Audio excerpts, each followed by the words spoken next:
Welcome to FNG Maths Ask Atul Joe series. Today, I will talk about the second common mistake I see while editing MBA application resume. You can subscribe to FNG Maths resume editing service at store.fngmat.com/MBA-resume-editing.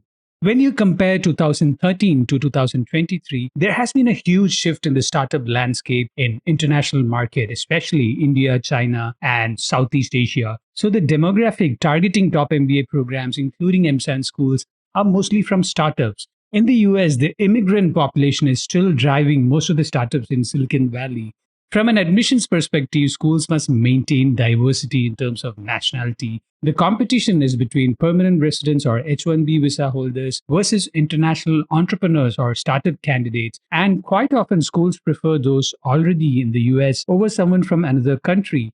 International entrepreneurial applicants and startup candidates understand this preference. They try to differentiate themselves and quite often make these two mistakes. Number one, scale. Startups outside the US don't have the scale compared to US startups unless it's a consumer market serving a large population or one of the three industries: real estate, oil and gas, or manufacturing. So those who are in niche technology markets try to play the fish in the pond technique where they mention the niche market size and the company's revenue in the market. This is the right approach to offer context, but you must understand that the resume is about you. Unless you can separate yourself from the market and offer a clear value in terms of contribution and helping the startup achieve milestones, these numbers, despite the context, will be quickly dismissed by the admissions team. Be aware of the first impression and spend considerable time connecting your contributions with the company's milestones.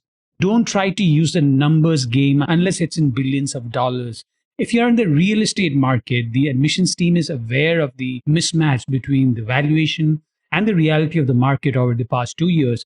The scale of the operation or deal size in these inflated markets is unlikely to impress the admissions team. Number two, branding by association.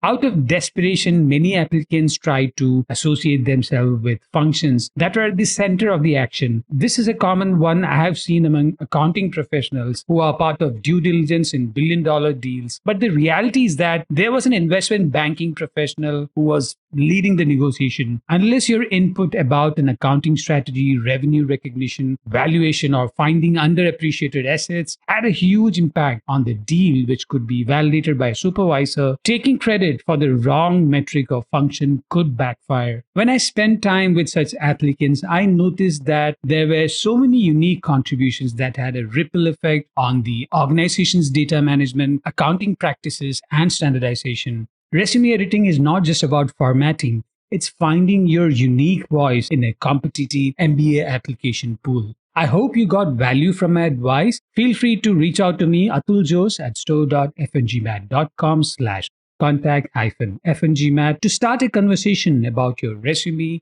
essays, and MBA programs you want to target for the next admission cycle.